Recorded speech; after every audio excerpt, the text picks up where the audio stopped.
welcome everyone to this side event.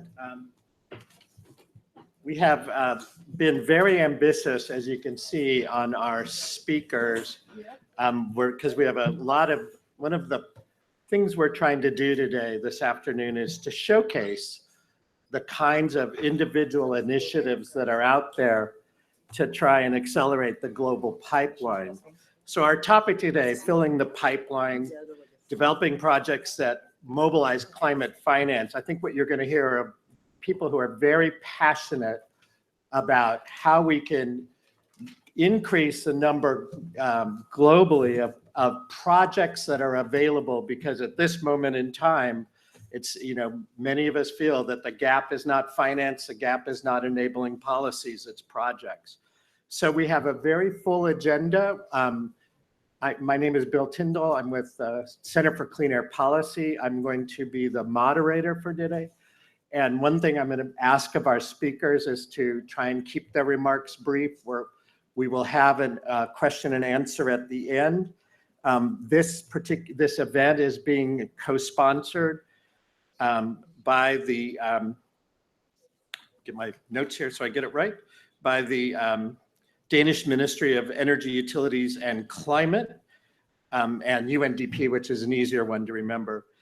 And I'm going to start off by introducing the Danish, the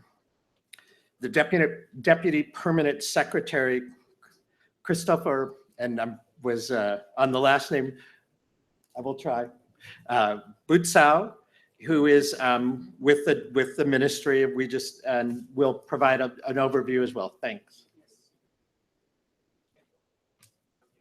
Okay, great. Thanks. Sorry.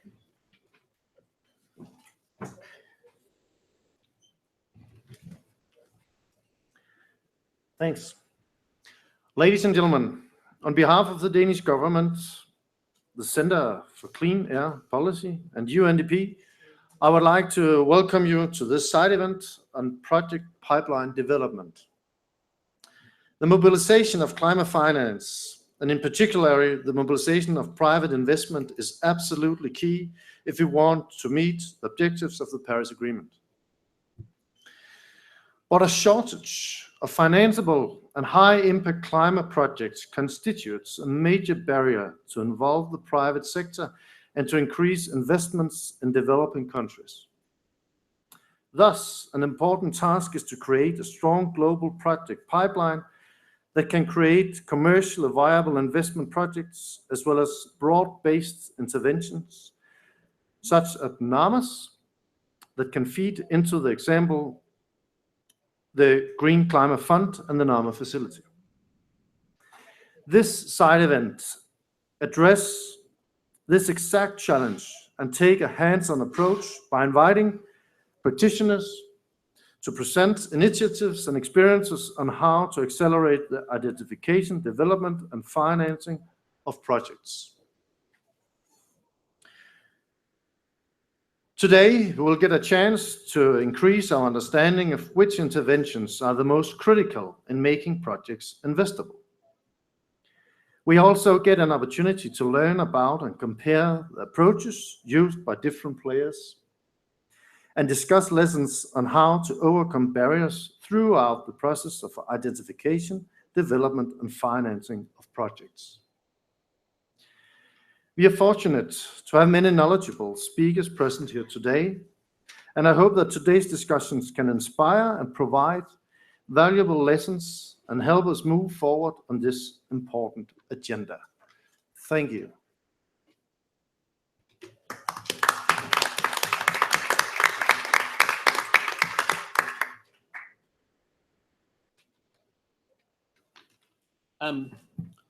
There'll be two different distinct discussions that we're going to have today, and we'll start with the topic of NAMAs, which is a sort of old school pre-Paris. But in our mind, NAMAs remain relevant to the, you know, as to be pioneering efforts in countries to create the enabling environment for investment. So I'm going to start with a brief description of some NAMAs that we have been involved with that we think create, prove out a concept, create the opportunity then for the more traditional forces of development, of economic growth to come in and really scale up projects. And then I will be followed by Dr. Maria Amparo Martinez, Arroyo, excuse me, who is the General Director of the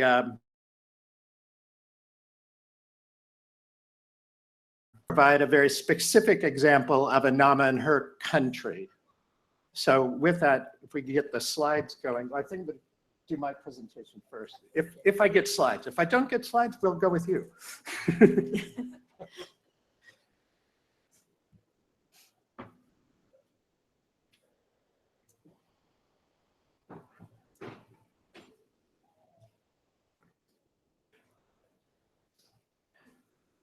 Let me start off by saying that CCAP is a Washington-based think tank and technical consultant that works both at the international level, the regional level, and in developing countries to promote climate change action. So there's slide one knocked off if we got the others.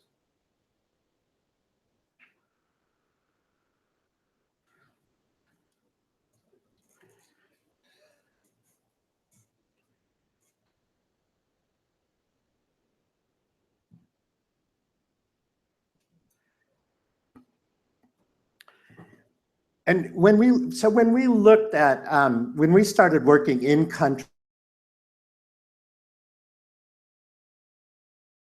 waste, clean energy, one of the things that became very clear to us is that, especially when you're the first in trying to develop a sector, that you need to, it is very fundamental, the sort of necessity, the need of what you need to build, the framework.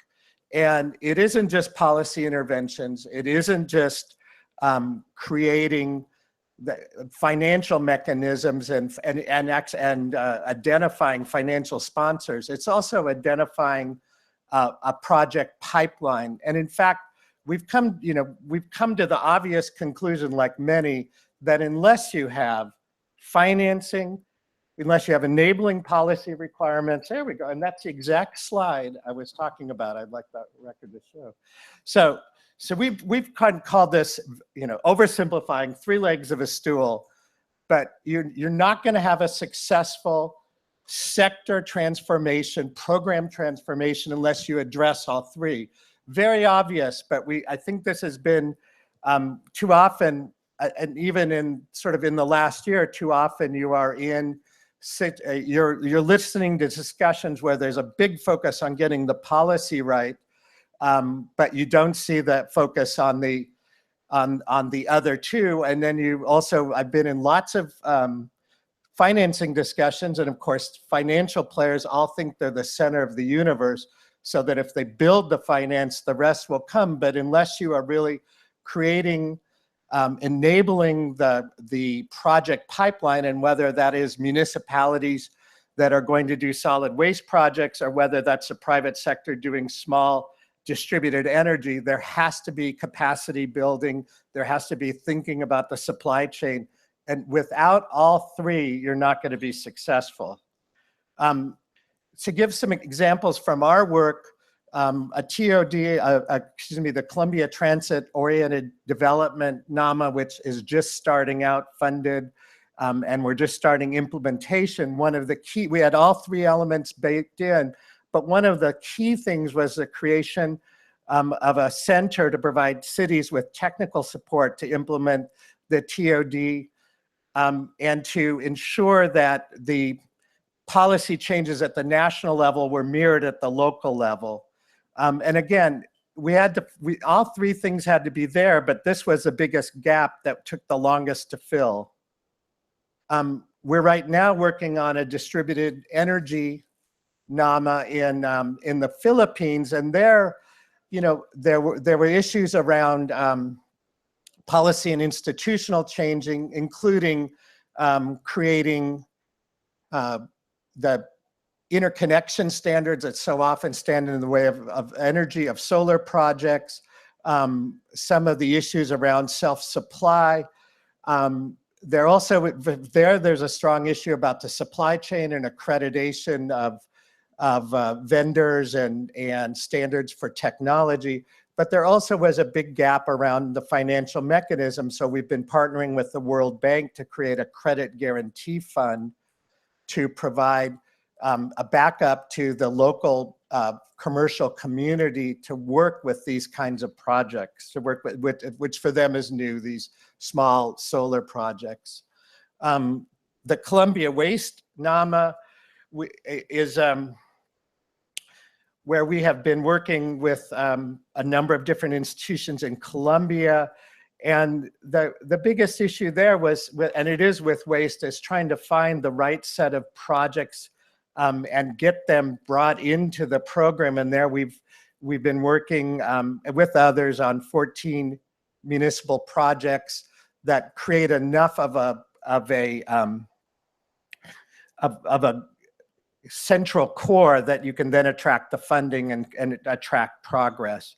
So again, none of this, I come out of a private sector background and doing a lot of working with a lot of companies that do project development. And all of this is very rudimentary to some extent, but it is something that for our great challenge of creating replicable, scalable projects, it's something that does need to be thought through at the beginning.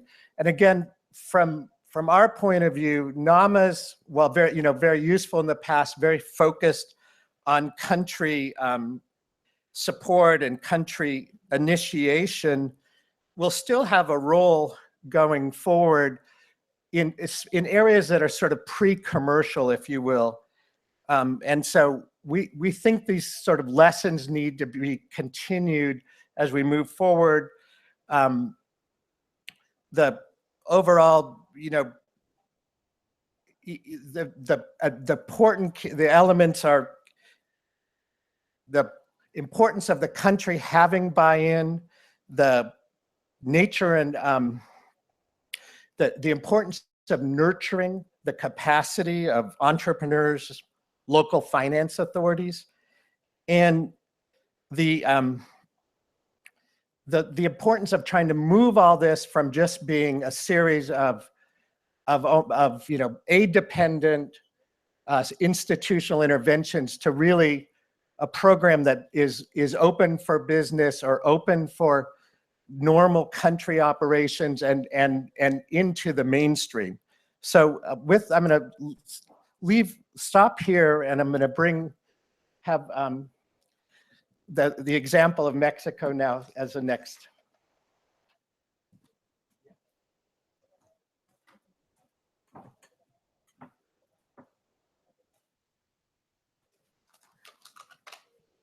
Thank you very much. Good afternoon, everyone. I have to say thank you to the organizers to invite us to share this experience or these projects that we are promoting. Mexico's NAMA for sugar mills is the presentation there. Well, has been developed by the Ministry of Energy and the Sugar Commerce Chamber in close collaboration with the National Institute of Ecology and Climate Change and experts from Denmark through the Danish Mexico Energy Program. Let me start thanking the important collaboration with Denmark to develop mitigation actions in Mexico.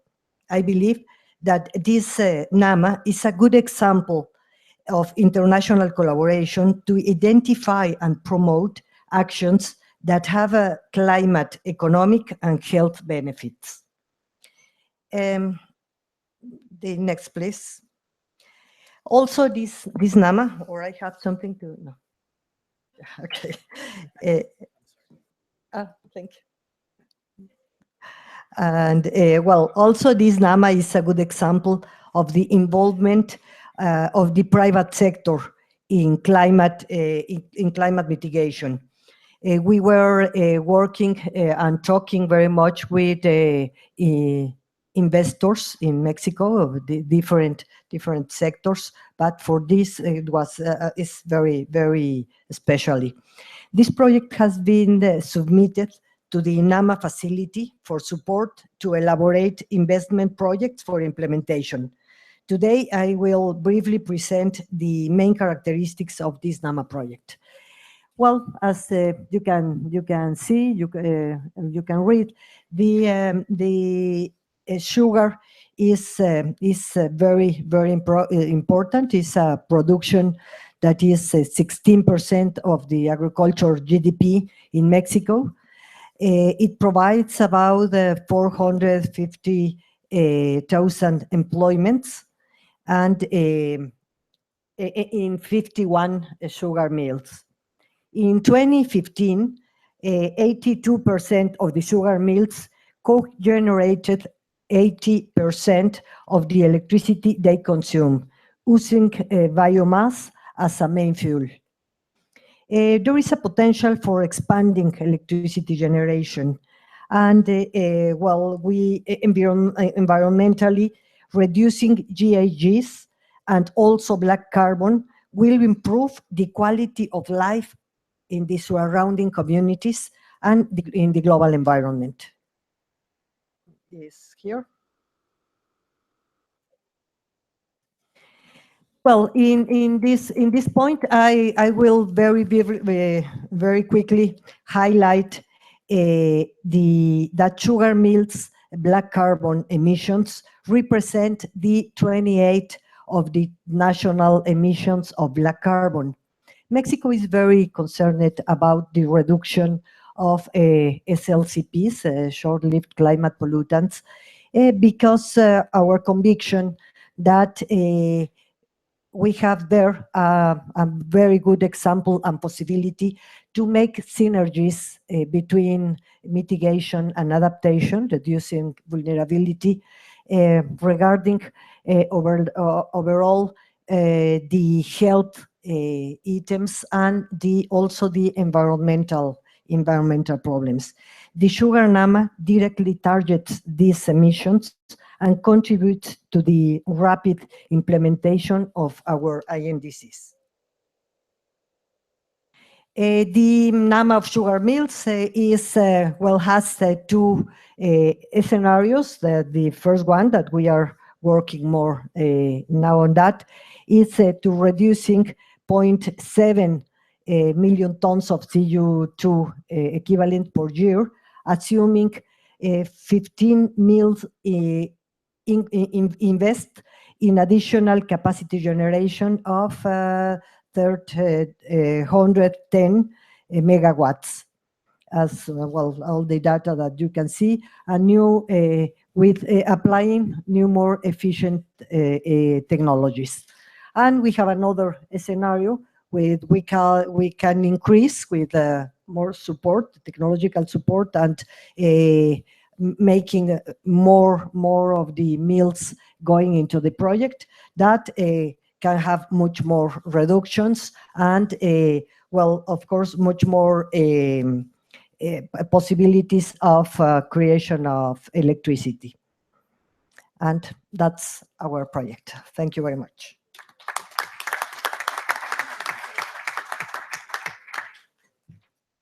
We're now going to showcase a series of specific initiatives that are on the cutting edge of combining private and public efforts to accelerate the global pipeline. As you can see again, and as I mentioned, we have been ambitious not only in our topic but in the number of speakers. So we're going to try and move through very quickly and not have questions and answers till the end. And so our first speaker will be Sean Kidney, CEO and co-founder of the Climate Bonds Initiative. I'll try and speak from here to make it faster if I can make this mic work. Okay, problem. Just got to bring it close. Make it personal. We're an NGO. Our goal is to shift capital markets quickly to green. This is a big problem, not a small problem.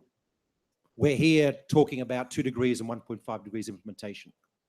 1.5 degrees is zero carbon. There can be no transition NAMAs under a 1.5 degree ambition. We need to have a much bigger sense of ambition about what we're doing across the board if we are to have a chance of achieving this agreement. And our climate scientists tell us that we have no choice but to achieve this agreement, because the future otherwise is unbelievably grim for our children and our grandchildren. That's my first point. We kind of know what to do to achieve this very rapid change in our economy. And remember what I said, rapid. Christiana Figueres says we have 5 years to get emissions down. Emissions went up last year. Over the last 25 years, they've gone up at a faster rate than ever before in history, while we've been talking climate. This is not a good result.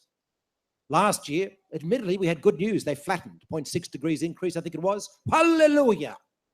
After 25 years of talking, it's not enough. They've got to go down 6% a year at minimum to have a chance of avoiding, you know, utter bleak catastrophe. I don't know, we've got to remind ourselves. We are talking about losing 1/3 of the world's population, folks. We are talking about an implosion of our civilization. We are talking about the loss of biodiversity and species of a scale unimaginable since that meteor hit the Yucatan. That's what we're talking about. It is not small beer. It is not a time for half-baked transition strategies. It is a time for ambition. That's my first point. My next point is that luckily, we kind of know what to do. The new climate economy, for example, does quite a good job of painting the transition. First, it says that in the next 15 years, just on current projections, we're going to get about $90 trillion of investment in infrastructure in the next 15 years. Our current valuation globally is 50 trillion. That is double current valuation investment. That's going to happen because of the urbanization revolution that's going on. So our first and most immediate job is not even to get down emissions from what we're doing now, which we've got to do.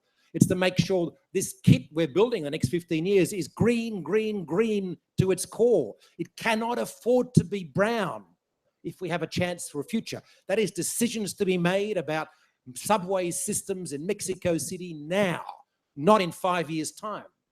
It is decisions to be made about the new cities of India that are green now, not halfway green, with freeways running down the middle and a few light rail systems on the side. That is not good enough to be able to achieve the 2 degree and 1.5 degree ambition that we have now. We need to understand that. Luckily, and now I'm going to go positive a bit, there is a little bit of hope. I'm going to say the hope isn't great, frankly. If you talk to climate scientists, they are very depressed. It's even an article in the British Medical Journal about depression amongst climate scientists. You know, this is a chance of getting a 50% chance of saving civilization.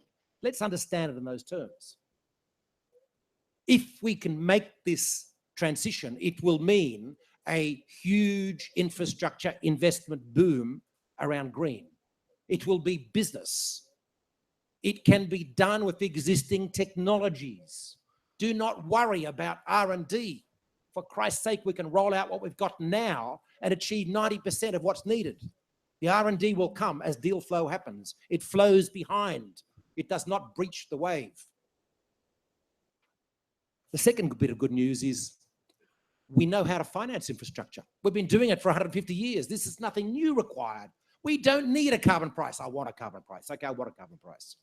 But I'm buggered if I'm going to wait for a carbon price, which is kind of what we've been doing for 25 years. It'll prove to be one of the most fantastic strategies of Exxon to get us to focus on a carbon price for 25 years, missing a trick that everything we know about building infrastructure is in the bottom drawer of every treasury in the countries. Infrastructure is always mediated by governments. It is simply a matter of finding the right levers, trains, hospitals, roads. We know how to do this. Next good point. We have a world awash in capital. Awash in capital. More capital than ever before in the history of humanity is on the table now. It is incredible. It is fortuitous. And a huge slab of that capital, 25%, 23% of European capital is in negative interest rate instruments. Of course, that's no way to pay our pensions. We're not going to make it work for the insurance companies at those kind of rates. They need yield. And where are they going to get yield? They're going to get yield from infrastructure investments in emerging markets. It's simple. They're not going to get it out of Germany. They're going to get it out of Chile. They're going to get it out of Nigeria. They're going to get it out of Indonesia. That is the pact we need to understand about this. So there's a lot of detail. Of course, there's a lot of detail. But understand, there is no shortage of capital. There is no shortage of instruments, guarantee pools, PPPs, first loss provisions. We can talk for hours about this. They're on the table. The experts are in the room. It is old technology, just got to be reapplied to green. We do need leadership.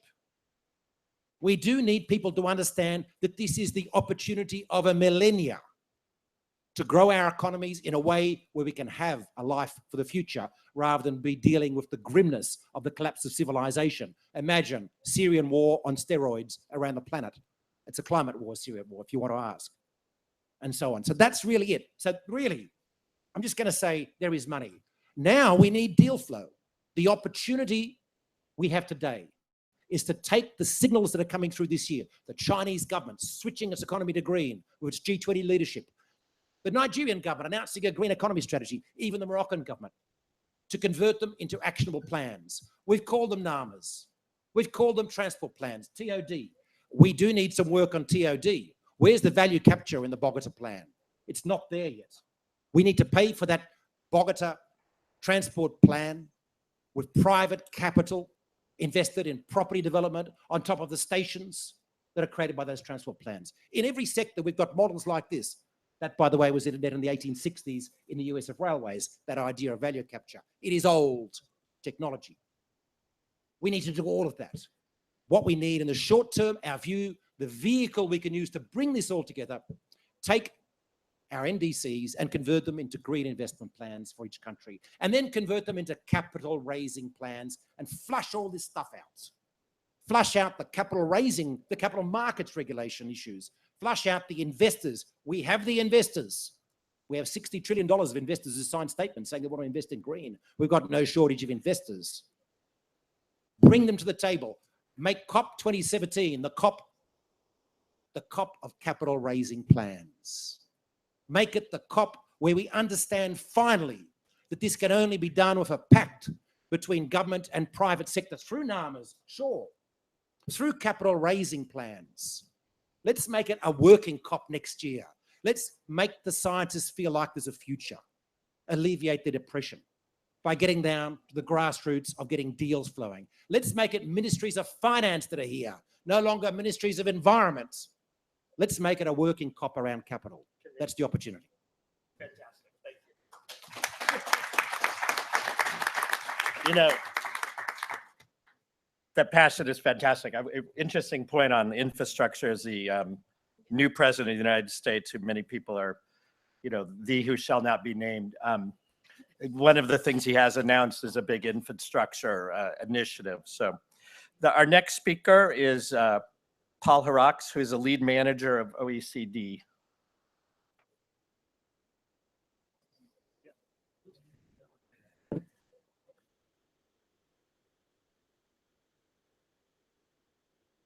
Paul Horrocks from Development Cooperation Directorate. I might not be able to speak as passionately as Sean because I'm from a bit more of a bureaucratic organization, but I will take some of that energy next to me and try and filter it through into my presentation.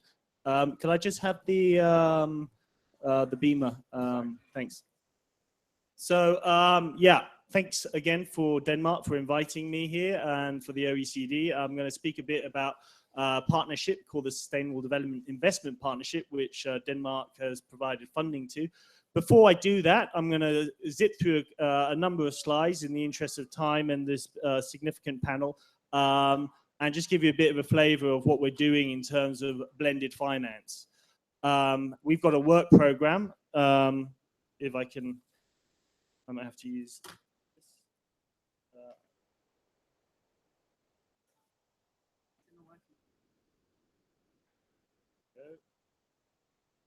Sorry for that. There we go. So yes, it's a bit like a sandwich. So at the sort of base of the what we're trying to build is essentially our evidence base. In terms of blended finance, there's lots that's been done out there by NDBs, national development banks, but there's not much clarity on which sectors in energy, renewables, climate, that some of that blended finance is going. And what we understand by blended finance, the scale that it's going.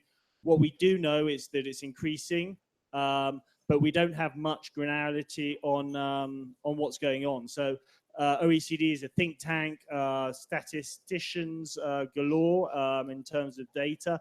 We're going to try and use that focus of the organization and build an evidence base. In terms of best practices, we will be looking at what's going on. There's a variety of experiences across our OECD DAC members. Some are very advanced in terms of blended finance, others less so. So we want to be able to help those people on that journey to sort of piggyback on some of those first mover advantages. So some of the experience that some have had in terms of concessional loans, equity, guarantees, which seem to be the sort of order of the day, and what comes under that heading of blended finance. So we've got a work program of 2 years now that's going to be delivering on this. We've got a landscaping paper, which I'm going to talk a bit through in a minute. The aim at the end of the day is to give you, decision makers, and going to Sean's point, influencing the levers in government, to be able to do more blended finance more effectively, more efficiently, to scale it up and to mainstream it. The issue is that blended finance is often misconstrued, and there's different views depending on your organizational background about how you think about blended finance. That depends on your program, your approach, and the instruments that you're using. So we've got a bit of a spaghetti matrix here that sort of looks at the various elements. The first one is your typical blended finance in terms of public concessional with private non-concessional, which is what we would all typically understand as attracting, using public funds to attract private finance in terms of additionality in order to address a risk for a specific period of time. There are, of course, others in terms of the EU, which is used public concessional with public non-concessional, and that's working with sub-sovereigns and other government bodies. And then we've got the sort of social impacting investing branch, where you've got private concessional and private non-concessional working together. So the Gates Foundation, for example, attracting other private funds to social impacting investing. And then finally, we have the public non-concessional with a private non-concessional, and that's the DFIs. So a lot of the money that the DFIs are putting out there is at a non-concessional rate, and they will argue, for example, that we're not blending.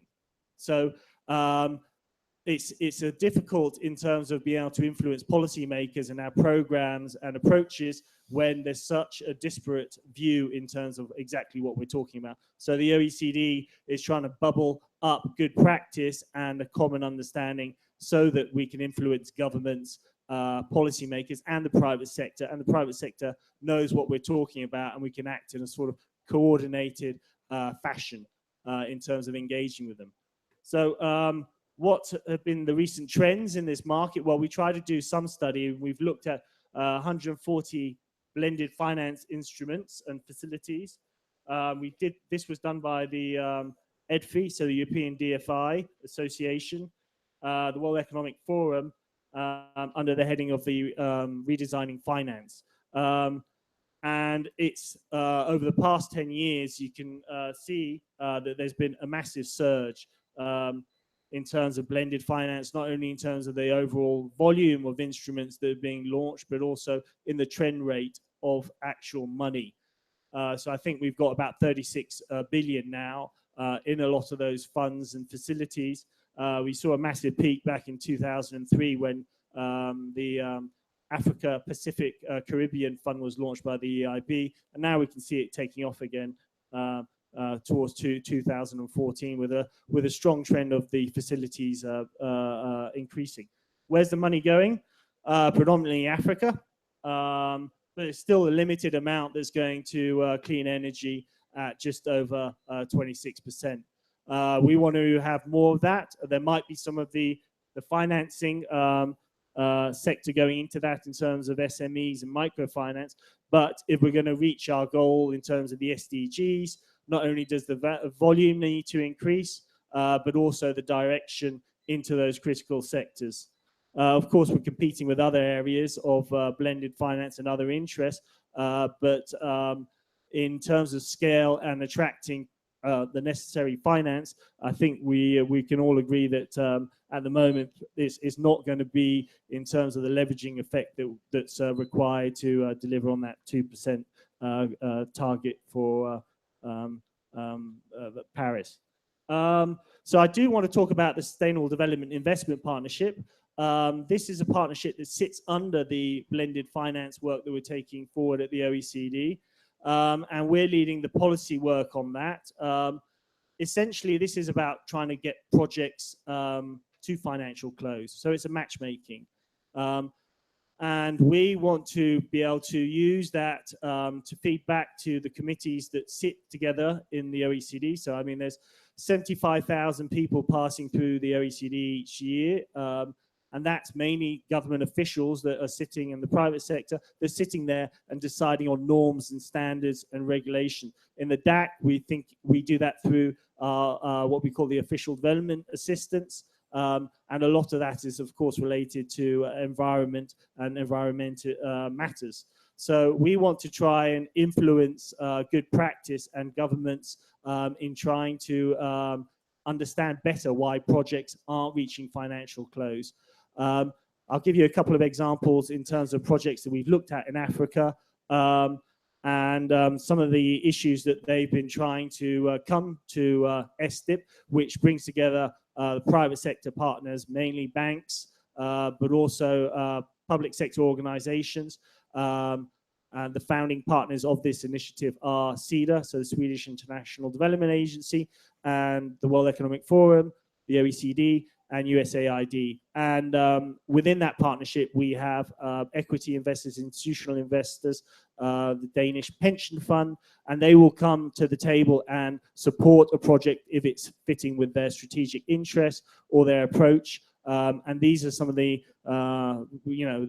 there does seem to be solar projects where there seems to be quite a lot of appetite and in terms of not being able to reach financial close, which is worrying in this environment of considerable liquidity. So I'll go to the Redesigning Finance initiative quickly, and this is just a background in terms of some of the work that's been done in trying to advance this initiative. And I will rest there because I'm in the interest of time. Thank you very much. Thank you very much, and thank you for a very thorough yet quick tour through it. Peter Story is with CTI Private Financing Advisory Network, and I think you'll hear a very interesting new business model on how we accelerate projects. Thank you, Bill. Actually, it's not so new. We've been doing what we do for 10 years. And that's the other piece of the good news that I really want to transmit and leave with you today. We are the third leg of the stool that was presented earlier. We are the project pipeline, or part of the project pipeline preparation process. We now call ourselves the Private Financing Advisory Network. We're transitioning into a new structure of being hosted by UNIDO and REAP, as such a UN program. Previously, we were hosted by the Climate Technology Initiative, as just mentioned. We've been operating for 10 years. All we do is identify pipeline projects and then facilitating financing into them. We've been quite successful over that time. We have raised $1.2 billion of financing, most of that equity. So the actual leverage will be quite higher, probably in the region of about $3 billion, but we only count what we do in the equity portion of things. That represents somewhere in the region of 87 projects, about 701 megawatts of clean capacity, and CO2 equivalent reduction of about 2.6 million tons per year. Now, those projects are being built, or they have been built, and they are many of them in operation. Over the period that we've been operating, we've also developed a large pipeline of projects, and this is what it's all about, as we've heard. You know, I've got no doubt in my own mind that, as Sean was saying, the money is there. Whether it's in the private sector or whether it's in the public sector, we have an oversupply of capital. And the problem is matching that capital with the projects, with the individual assets on the ground. And that's what my organization tries to do, along with many others as well. We have developed a pipeline in the region at the moment of about 370 projects and $8 billion of investment. That's taken us some time to do. As I mentioned, we've been going for 10 years now, or nearly 10 years. The ambition that Sean was talking about is scaling that process up, because we need to be developing that number of projects on almost a yearly basis going forward. And what PFAN is doing at the present time, through its new hosting arrangement with UNIDO, is to work on that scaling process so that we can go into the markets that we operate to identify more projects, to prepare more projects, and to facilitate more financing into those projects. And our ambition at the moment over the next 2 to 3 years is to scale our own process of a factor to 2 to 5, and then perhaps go to a 10 times step beyond 5 years, assuming, of course, that we can finance ourselves to do that. We operate through a public-private partnership network. We deliver our services through this network of highly specialized consultants, investment banks, and other investors. They are all based in country. So part of what we also do is to create the local ecosystem for delivering financial services in the countries that we operate. And we operate in 5 regions around the globe, in Latin America, Central America and the Caribbean, in Africa, in 3 subregions, West Africa, East Africa, and Southern Africa, Southeast Asia, and South Asia. And in the future, I think we might be going into the small island states also of the Pacific. So it's a global coverage that we provide. And you know, I think the message to leave with you today, that this is happening. Our speciality is perhaps in a different space to some of the others on the panel, in that we're looking at small to medium projects. Our sweet spot is in the 1 to 50 million investment range. And I suspect the average investment is somewhere in the region of 1 to 20 million. We're completely technology neutral, so we can actually work with projects coming from any technology. And again, I would subscribe and totally sign on Sean's statement. The technology is also there. We are not seeing a barrier with technology in any of the work that we do within PFAN. I think I'll leave it there. We're in the process of scale up, and we look forward to working with the other initiatives on this panel and in the climate finance mechanism to develop that pipeline and to start reaching the targets that we really need to reach and hit going forward. Thank you very much.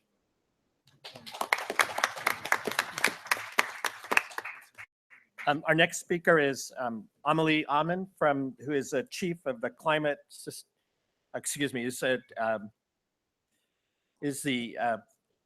chief, there we go, Climate Change and Sustainable Division of IDB.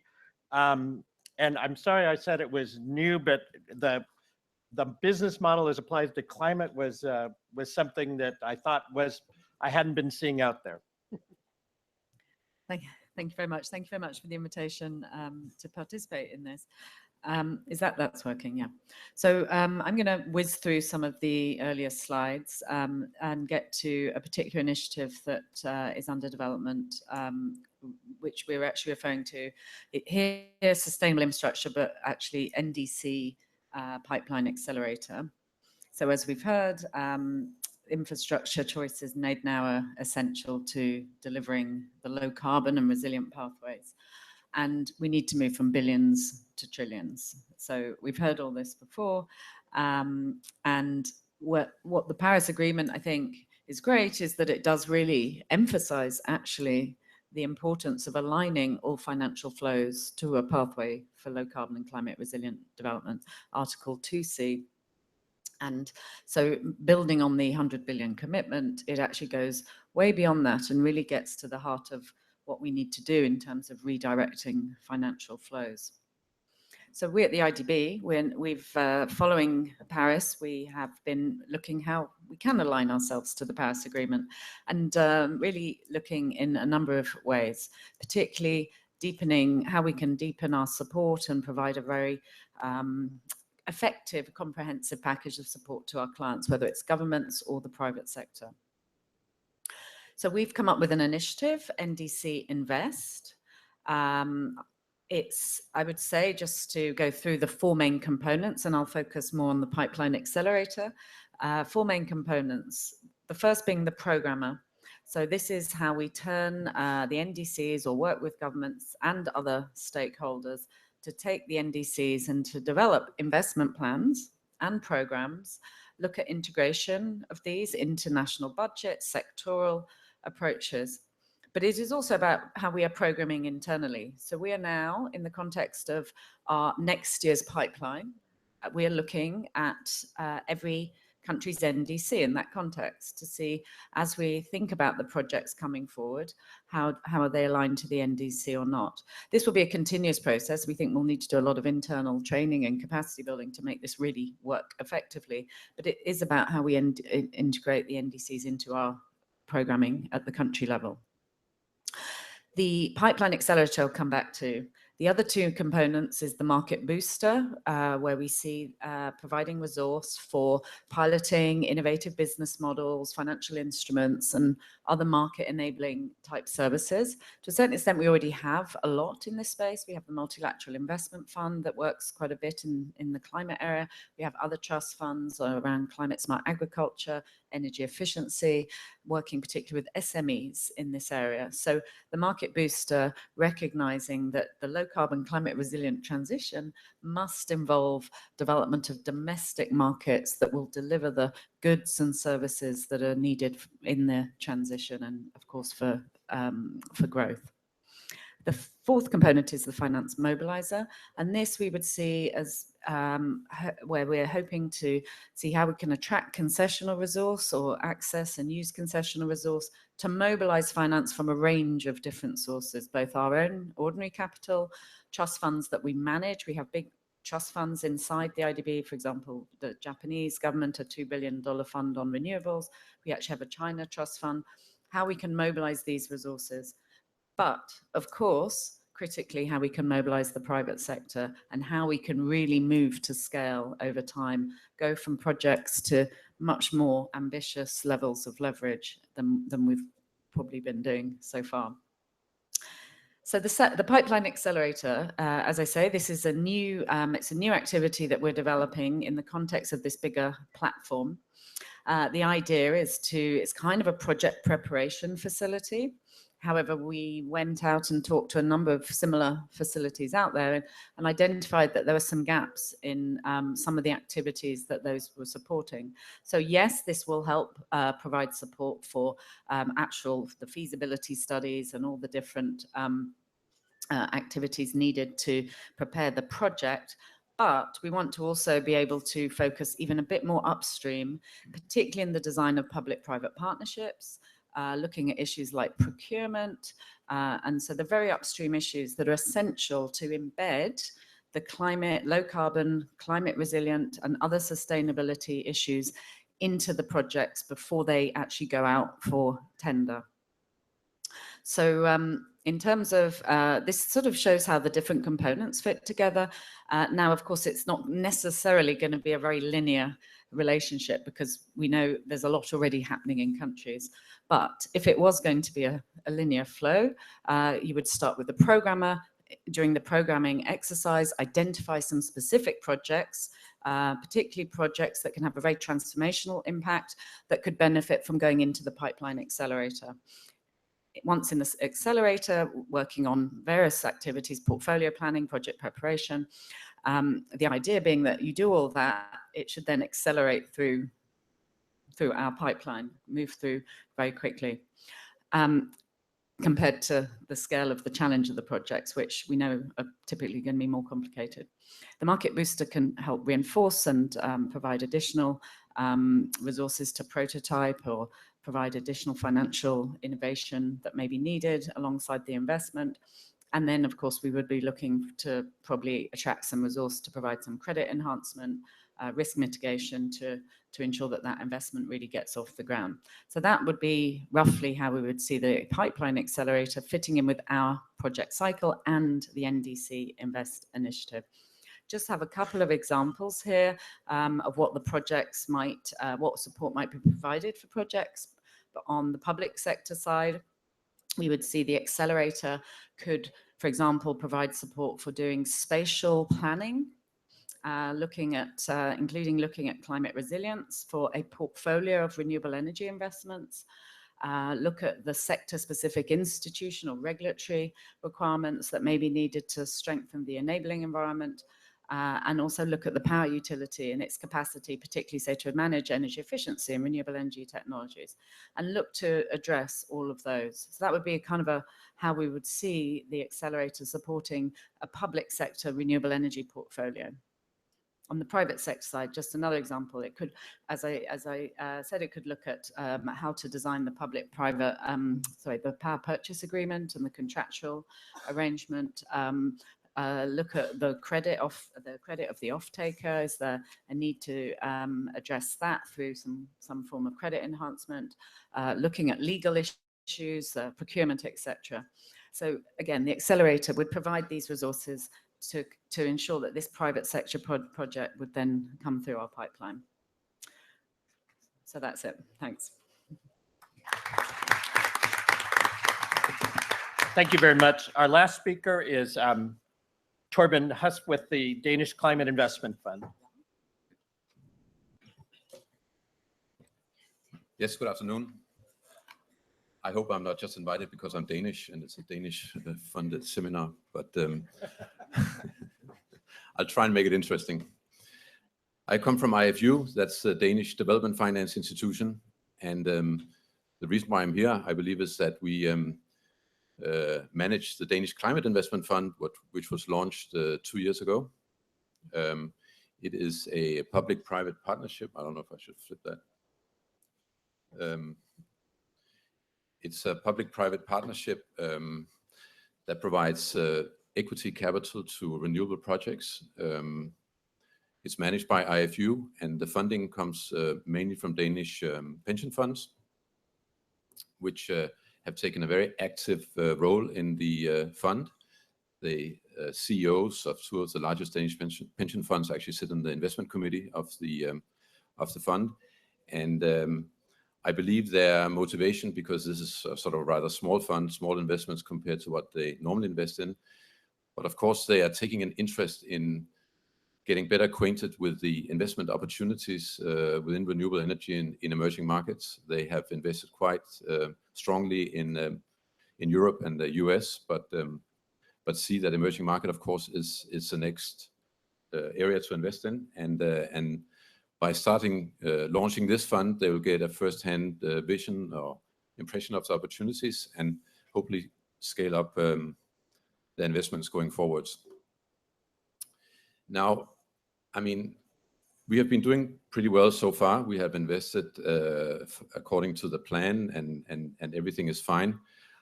But actually, working with these projects, and I think the problem we have found is that the availability of bankable projects is far too low. The projects are, if you look at the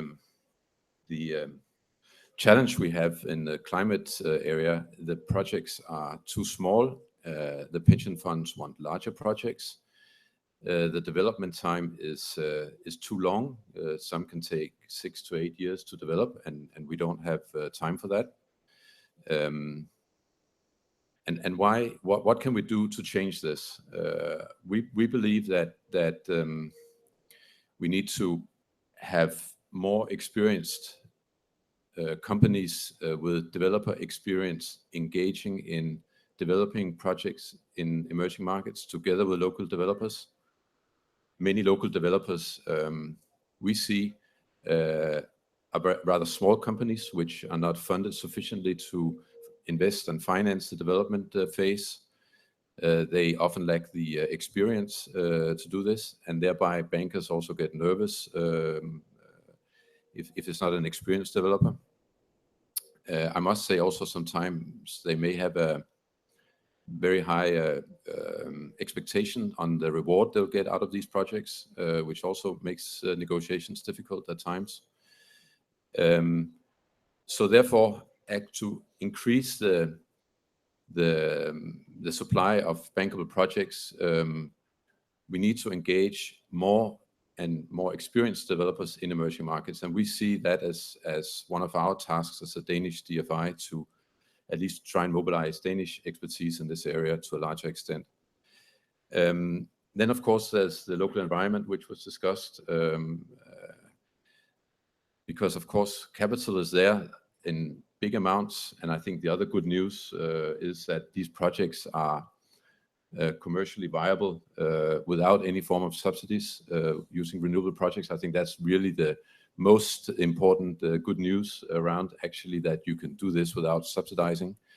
And the problem for institutional investors is that they want a stable political and economic environment when they invest. I mean, when you invest in renewable projects, you rely on stable payments for the energy produced over maybe 20 to 25 years. So you don't want the rules of the game to be changed every time a government changes. You want this stability. Of course, you also need governments which are able to negotiate PPAs, which are also assisted in creating the legal framework for these projects. Also, the infrastructure is often required. And you see countries where these things are put in place, actually a lot of investment comes in. I mean, countries like Chile, Mexico, a lot of investment interest because these countries are viewed as very stable and bringing down prices on energy to very, very low levels. And this is really a challenge for many developing countries to get the local enabling environment in place. So what have we done in the climate fund? We have, of course, recognized that we have to get involved in the projects early on in the development phase. We cannot sit and wait to be presented with ready developed projects. So we have tried to form partnerships with companies that we view as capable developers in our case, the European Nordic area, where we provide the experience from investing in emerging markets, and they have more the technical skills in developing projects. And so we formed this partnership, Nordic Power Partners, together with a Danish developer called European Energy. And they are now actively engaging in developing projects from Jordan to the Maldives, Brazil.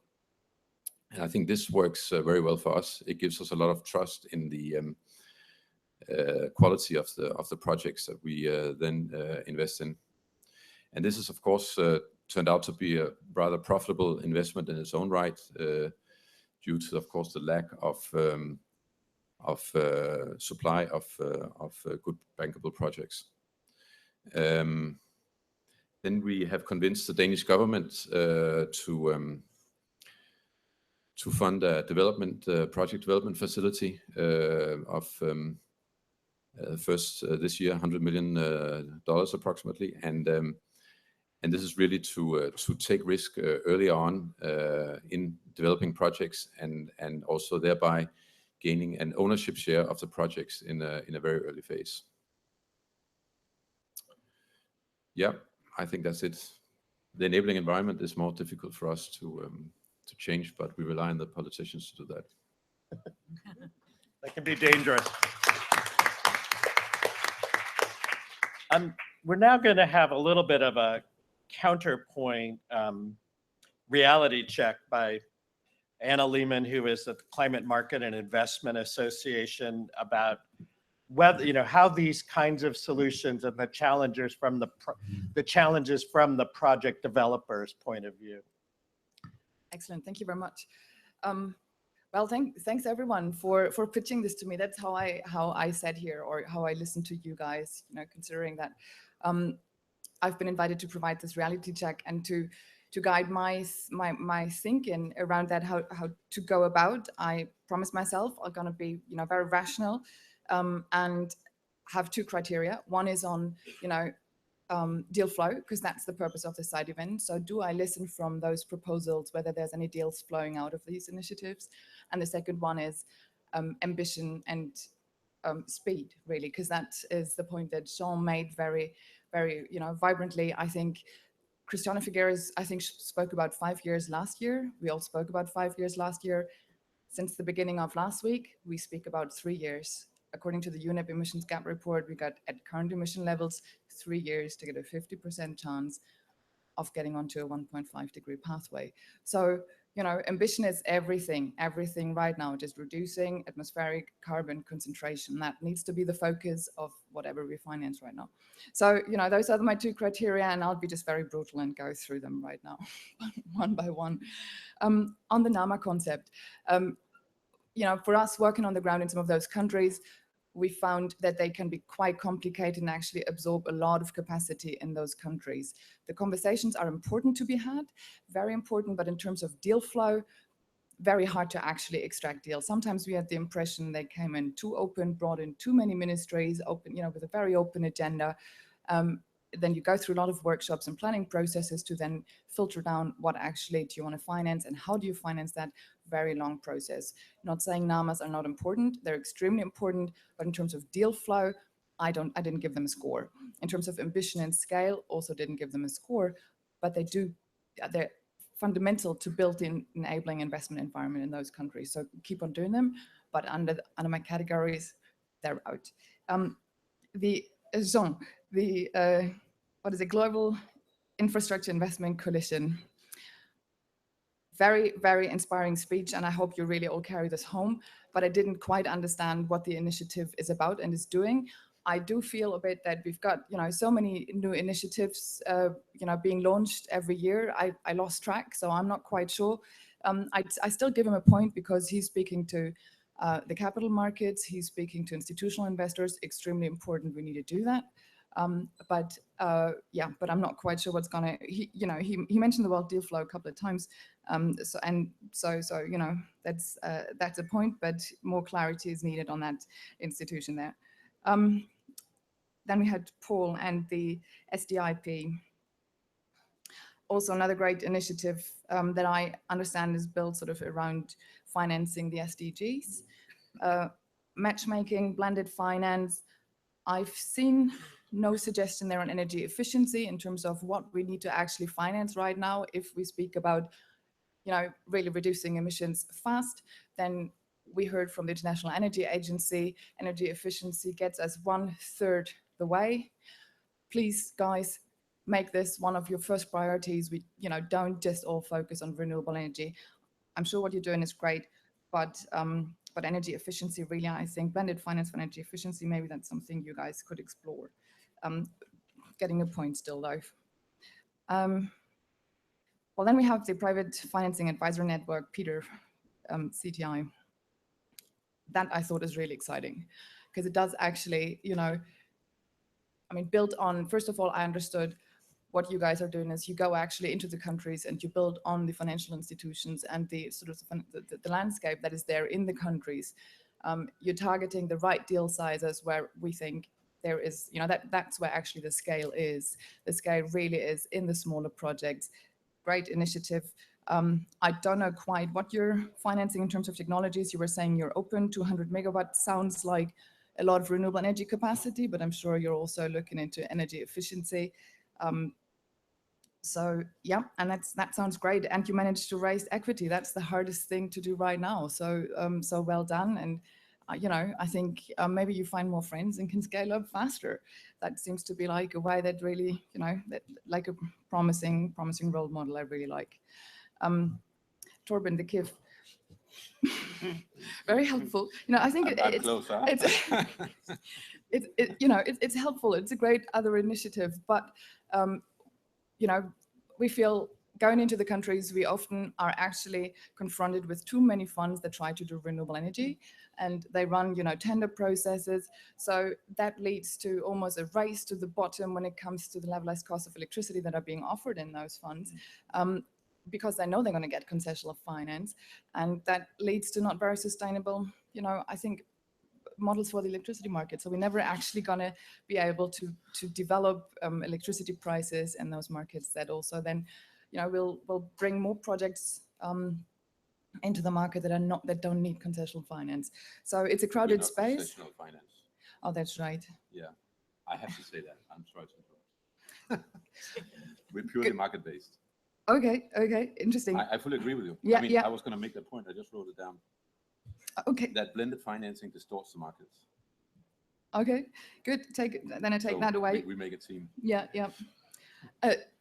Just then the next only comment is, it seems like a very donor-driven agenda after Paris. Maybe that's not the best way to go about. I think it's really important to work, through the NDCs and with country strategies and priorities and listening to those and figure out, what is actually, what's the cost of capital in those countries? What is it in your country? And how can you start bridging that? I think in terms of sustainability and financing, really important. Amalie, IDP, this looks like a really helpful initiative. I hope you're going to be able to reach out to the finance ministries and get those involved. I think that will really show whether, this initiative has legs. Seems like a lot of stuff going on, a bit complex now, so I can't really say deal flow in the end. I'm not sure. I think after Paris, there's a real risk here that too many donors will now want to do NDC financing. So again, if we go into the countries, we'll be confronted with, no, this ministry is already in an NDC financing partnership with IDP and with the World Bank, and there's another one, And so in terms of absorbing capacity on the ground, really important, I think that donors also on NDC financing get together, talk about what are we going to do, who's leading the conversation, because, our struggle is that if we want to talk about certain technologies, smart grid technologies, recycling technologies, we have one or two people on the ground we can actually talk to.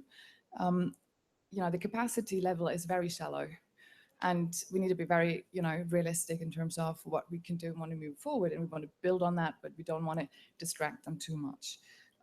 So my clear winner is, the CTI, Private Financing Advisory Network. Oh my God. Oh, PFAN. I would like to emphasize, we were billed as CTI PFAN, but it is from July this year, the Private Financing Advisory Network hosted by UNIDO and REAP. CTI piloted us, they birthed us, and they incubated us. We've now thrown off our sort of juvenile clothes, if you like, and as part of our scale-up strategy, we're in future just PFAN within UNIDO and REAP. But you didn't know that, so, but I'd just like to clarify it. Thank you. Thank you. Thank you, Anne, for those interesting and I'm sure there's some comments that people want to make back, and we're also going to allow the audience to make some comments. But I have one last quick speaker. Jan Kellett from Special Advisor UNDP is going to put our discussion in the framework of the development goals of countries.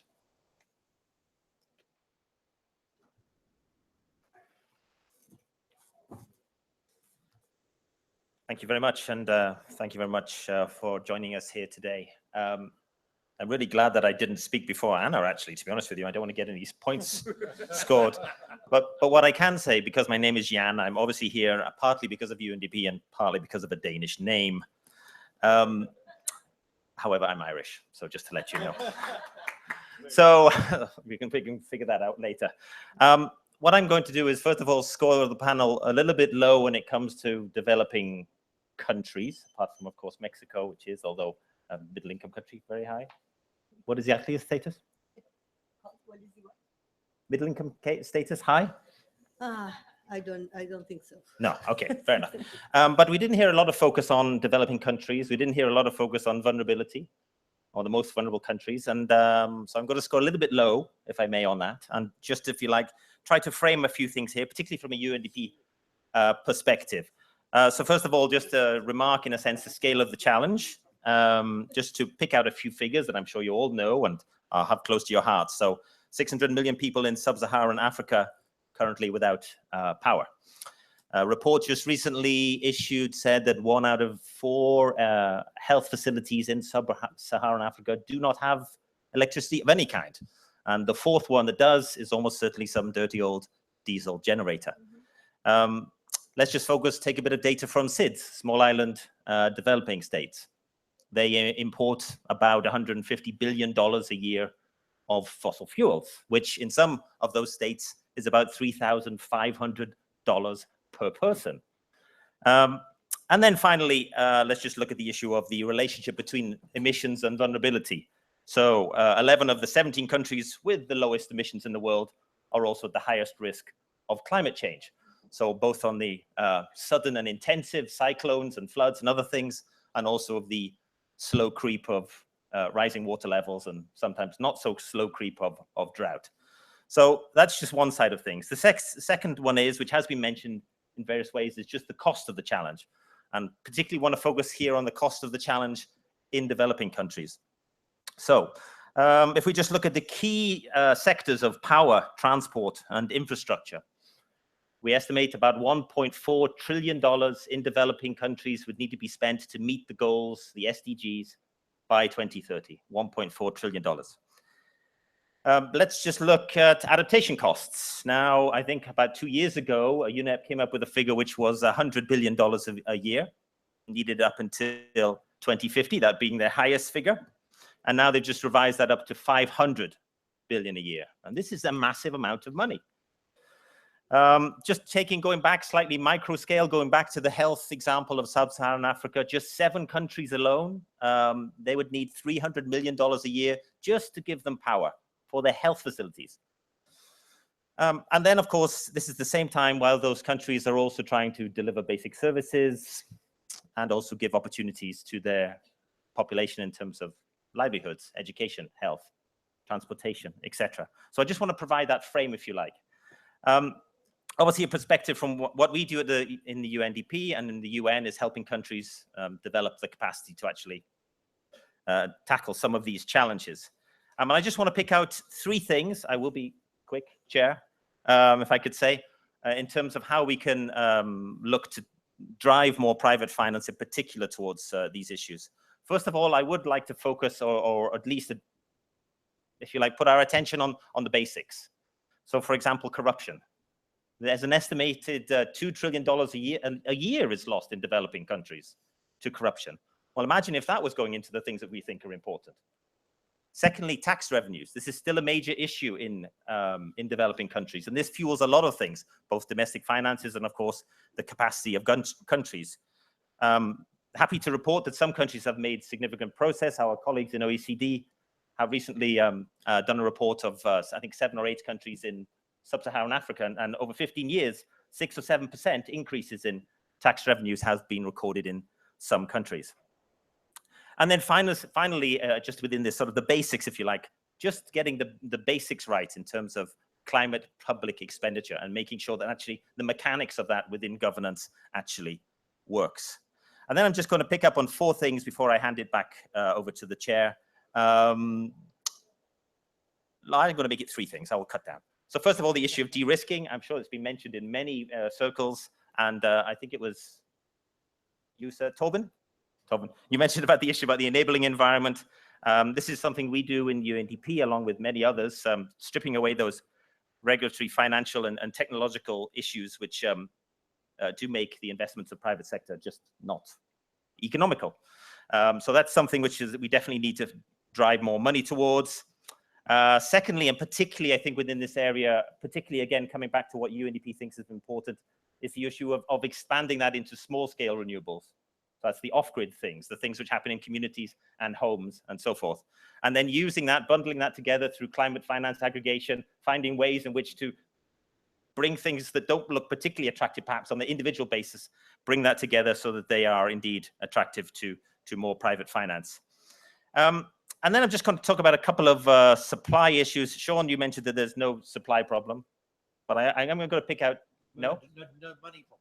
No money problem. Okay, a couple of interesting, at least, supply areas, just from my perspective. One is the issue of crowdfunding, which I think was worth 1.5 billion in 2011, and now is worth 140 billion. That's a huge amount of money, and of course, it's very inclusive. It's about us, for example, driving money into those things that we think are important. Let's drive more of that into climate finance. Secondly, and just something which I work on, particularly within UNDP, is the Insurance Development Forum. I don't know if anybody has heard of this. This is a tripartite but industry-led entity between the industry, between the insurance industry and then the World Bank and UNDP. It has the 15 largest insurers in the world, has the major reinsurers and the brokers and so forth. On the protection side, they're working very hard to meet the G7 target of 400 million people on insurance by 2020 in the most vulnerable countries. I'm more interested in the investment side because that's what I do. And you may be aware that the insurance industry has about $25 trillion under management. Imagine if we could get that. They're rather cautious investors. Imagine if we could get a bit of that moving towards the things that we think are important and supporting developing contexts. And then finally, because I know that my chair is looking at his watch, focus on two things. First of all, just want to really link it into the big picture and the big picture in developing countries, and just to make sure that whatever we do doesn't sit out of whatever the countries are doing or whatever governments are doing, particularly with regard to NDCs, and actually using those to deliver sustainable development, so they're not something separate. And then I think finally, I'm going to come back to the first two figures that I started with, 600 million people and 1 in health facilities in sub-Saharan Africa. These are also potential clients, potential customers. Let's make sure that the environment for them is enabled so that private sector may meet it, and that may be a good future for them and the private sector. Thank you. Thank you. Did you sit there or sit down? Okay. I'll go over there. Okay. We're going to lose a couple panelists, but we have time for a few questions right here.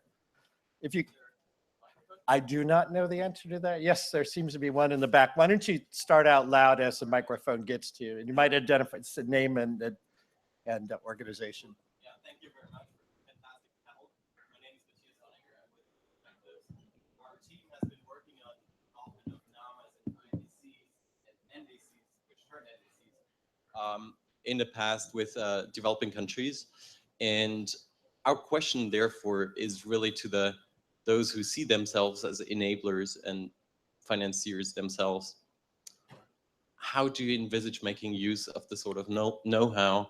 You mentioned the limited personnel resources there are to better understand what is the environment in the developing countries for investments. How do we move forward to make that actually more attractive to donors? Because there is so much, tacit knowledge out there in all these, great institutions that have been working on these documents and that are continuing to work with the developing country governments. How do you utilize that? Thank you. I love that question because we might put ourselves in that same category. But is there a panelist want to answer? It's just to get the opportunity to speak. I think I fully agree that we need more information and investors need more information. Like that's de-risking. It's all about de-risking these projects and not subsidizing these projects. I fully agree with the comment, and therefore it's important to correct the misunderstanding that we are fully commercial instrument. And I also believe that blended financing is a danger to developing this investment area as a commercial investment area. I think blended financing should much rather be applied to investing in the infrastructure which is required to establish renewable energy projects, transmission lines, and so forth. I think that's the best way to use these funds, and not use them for the projects themselves, because that's just a race to the bottom and distorting markets. So de-risking these projects, that's one element. Another one is more information about the investment environment. And I believe that international financial institutions, UN and others agencies play an extremely important role in the poorest countries to facilitate financing and de-risking the projects. If you have regional development banks like IDB and others in financial investors, institutional investors will view these projects as less riskier, because government tend to honor agreements in projects where this sort of kind of financing is in. I don't know. PPAs is a big risk issue, I think. I'm sorry for speaking too long. That's just the last point. The PPAs, I think because when investors go into a project, they rely on a PPA that may be 20 to 25 years. So this is a long-term perspective, and some kind of insurance of the PPAs, I think, would really facilitate more investments in this area. Insurance backed by maybe international financial institutions, which have the clout required to the emerging developing countries. Yeah. Thank you. Is there another quick question?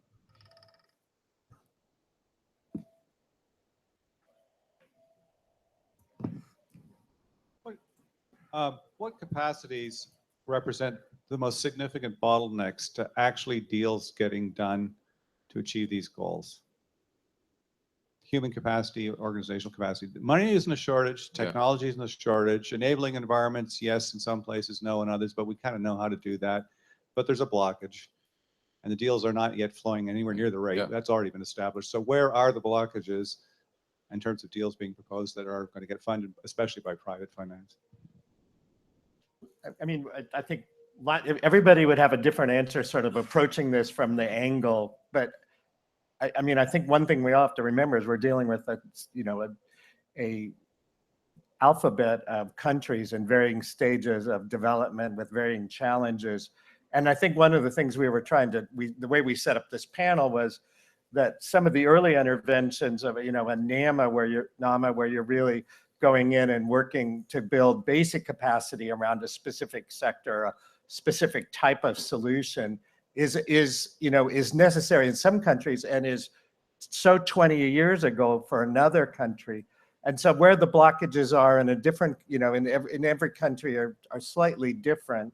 But there also there's sort of almost no problem that doesn't have a solution already figured out in some other contexts. So I mean the thing is to how to move those around quickly. Other comments to the question? Yeah, if I just may add, technical capacity, I think that's really what we see the most.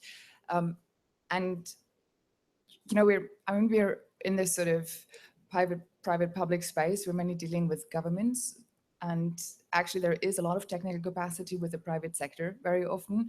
So I'm not giving up hope on civil servants, but I think we're not dealing with the ones who are sort of the owners of the cutting-edge technologies in those countries. So bringing in private sector in those host countries is extremely important. And I think this is also something that within this UNFCCC, network here that, of folks, so we're talking to each other, but we're actually not talking to private sector in those countries sufficiently.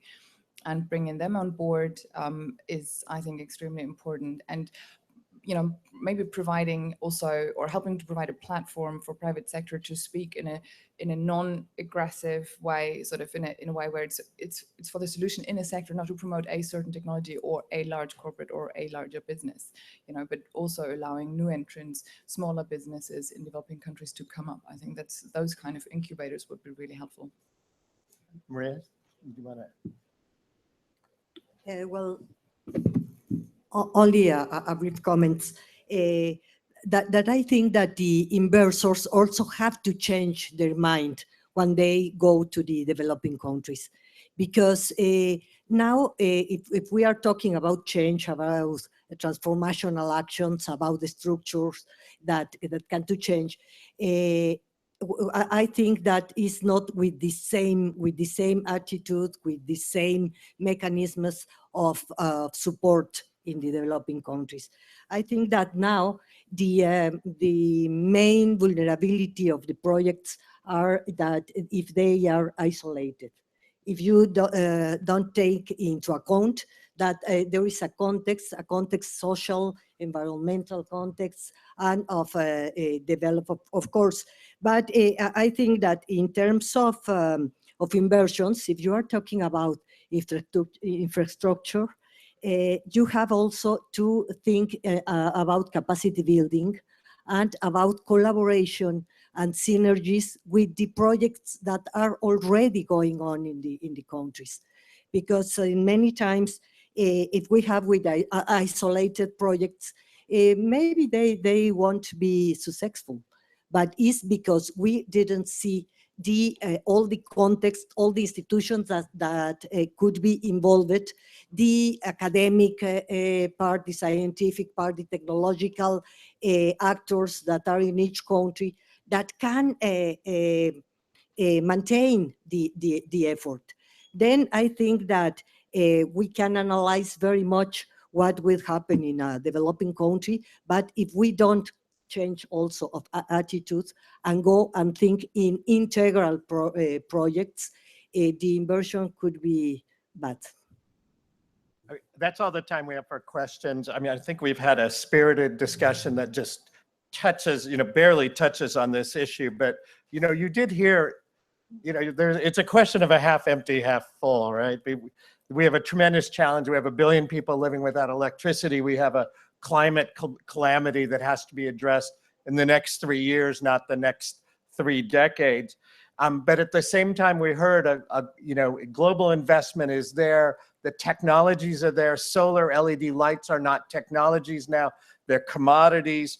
The question is, how can we get them out? And for the pipeline challenge, I think you heard a lot of different models and a lot of different interventions that have promise, moving. And I think some of the highlights that are special to climate include the smaller projects. That how do we get the transfer of knowledge to the local developers so that these projects that are in the smaller projects on energy efficiency, on climate, on renewable energy, on waste, they're inherently local projects, and we need to do the technology. We need to do the building of the skills and the knowledge of the local folks to do that. So there's a lot of challenges, very interesting series of solutions and very interesting projects that people are leading. And I'm going to always now have a podcast of Sean whenever I go running to spur me on, and as I go back to the United States to face that. So thank you. I want to thank all the panelists, and I hope you'll join me in giving them a round of applause.